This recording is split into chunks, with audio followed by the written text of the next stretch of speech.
Hey guys, I'm Greg. Welcome to Gregsbeerreviews today. Let's go see what's in the fridge today, guys.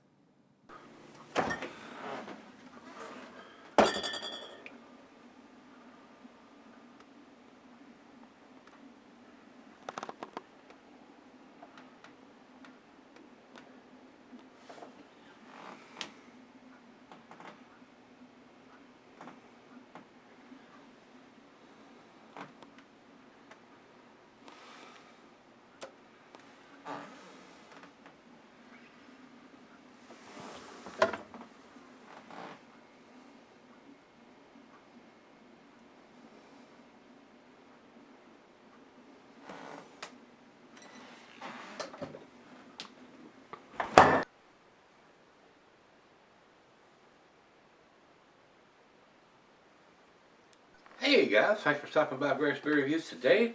We're going to do this other Maine beer company that Rico sent me. This is the Red Wheelbarrow.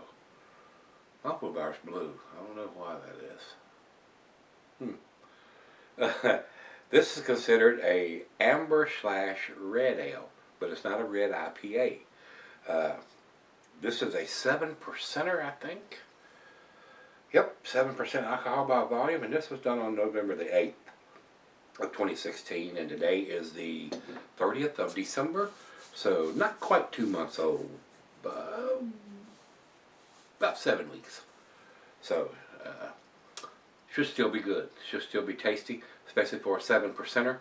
I don't think the hop said they've used is faded off too much in about 7 weeks, so still should be very tasty. I don't have the IBUs listed, guys, and usually when it's not listed on Untapped, nobody knows. Because a lot of these guys have went to the website and evidently it's not listed, or they would have put it on there and it's not there. So the one we had yesterday was not listed anywhere, and this one is not listed anywhere either as far as IBUs. So, let's get on with it. Commercial description says, so like many of our brews, Red Wheelbarrow, which started out as a pilot batch brewed by brewer Dan Roberts, doesn't fit neatly into a style category. Think of it as a stronger, more hop-forward interpretation of a traditional red ale. Red Wheelbarrow is not, however, a red IPA. There is a robust malt character, think raisin and fig, on both the nose and palate that temper the abundant hop presence, think citrus fruit. Vitals, the colors, red ABV, 7%, 1070. The malt is Warbacker Munich, Breeze 2.0, Victory, Chateau, Special B, Chateau Abbey, Breeze C, 80, and the hops are Columbus, Amarillo, and Falconer's Flight. So they're not giving us the IBU information here, even though they give us everything else. So not sure. I'll give you my interpretation once we get it in the glass of what I think it is, but that's just my opinion. Nothing else we need to talk about there. So while I get the cap off of this larger than 12-ounce bottle, I'm not exactly sure how big it is. Yeah, it says 1 pint, 9 fluid ounces. So 1 pint is 16, and 9 fluid ounces, that makes it 25. 25 fluid ounces. Nice little hiss on that, a little bit of smoke. 1 pint, 9 fluid ounces. That would be bigger than a bomber, and that doesn't sound right. 1 pint, 0.9 fluid ounces. I guess that's right. Would y'all not think that's 25? If 16 is a pint and this got 9/10? Maybe not, I'm not sure. Math was never my strong point. That's why I have a calculator. Alright, into the glass we go. It says here, cheese is a sharp blue cheddar. The meat is beef, poultry, and fish. Glass brought a pint back or non tumbler mug style side down. Using my favorite tulip glass and not recommended for extended cellaring. So, don't do it. Alright guys, about a finger and a half, about the same amount of head we had yesterday. It does have a very nice red color to it. Mahogany, copper color.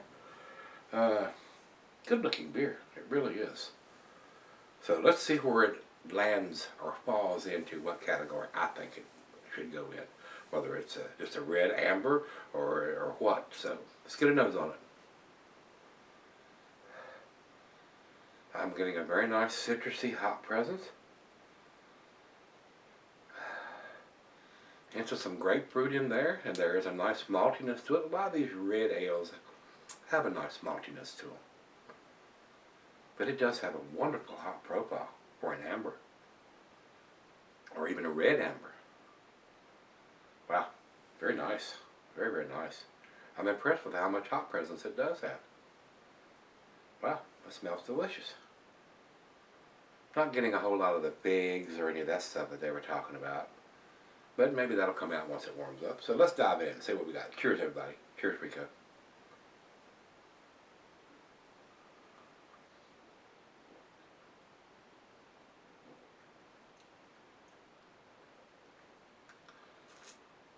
That's a little different.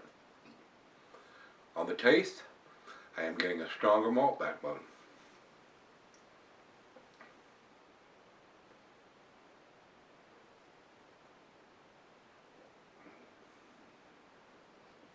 And I'm getting a spicy, almost like a rye kick to it. Wow. That's nice. That is nice.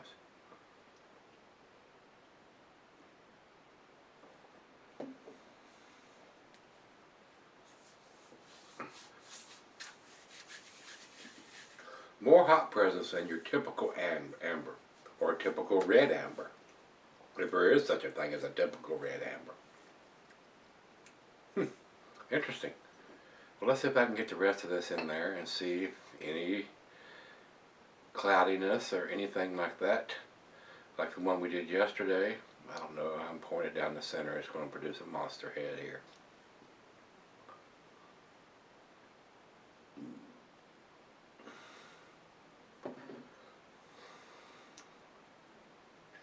Yes, it is a tad cloudier now. So they are getting some settling in their beers once they are set in the bottle. It is definitely not as cloudy, not as clear as it was on the first half of the bottle pour. Even though I can still see some light through the thin part here, it is substantially cloudier in the big bold part here. I can't see the light through it anymore now, guys. So they are getting some settling in their beers once they set for a little bit. And this has been in the fridge since I got it from Rico. So, like I said, once you chill those, a lot of times you'll get that settling and stuff, like cold crashing. I've been impressed with what Maine Beer Company does. They do some really tasty stuff. If you've not had their lunch or dinner beers, they are excellent. Probably the best thing that I've ever tasted from those guys, and I cannot get them here. I had somebody send them to me. I do get some of the beers that they send down here, but I don't think I've ever seen lunch or dinner down here. So they keep all that good stuff for themselves up there in the Northeast. So all right, guys, let's let it warm up and see what we end up with, and let her taste it, and I'll be right back. All right, guys, I'm back. Been sitting on about 30 minutes or so. I'm getting a spicy rye taste to it. And I don't think they brewed this with any kind of rye. So evidently we're getting that from the hops.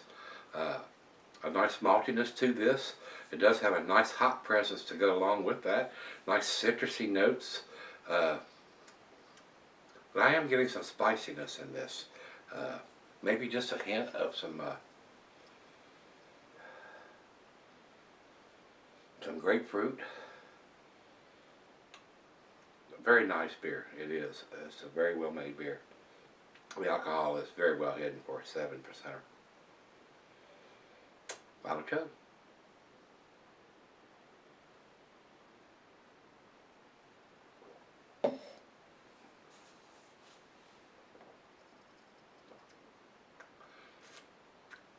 Wow, that's a delicious beer. It is. I would buy this beer. Very, very tasty. If I could just get it fresh. That's the problem I have here in Virginia. You go to the beer stores, and Kroger's and the grocery stores right here doesn't carry this. You have to go to a craft beer store to pick this up. Nobody else carries it.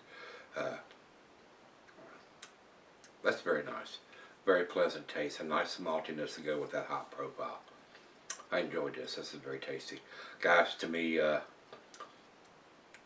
would give this a 9 out of 10. It's pretty damn tasty.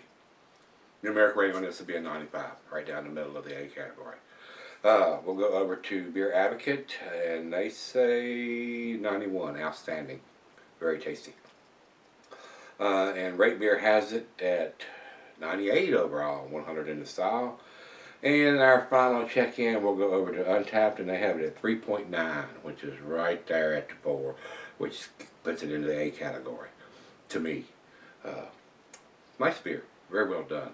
Maine Beer Company does some really tasty stuff, guys, and if you can get their beers and you can get them fresh, you won't be disappointed. They really do some tasty stuff. So if you've had this one from Maine Beer Company, the Red Wheelbarrow, let me know what you think, guys. It's pretty tasty. I enjoyed it. Thanks, Rico. I appreciate it. Come on back tomorrow, guys. Let's see what we dig out of the fridge then. See you.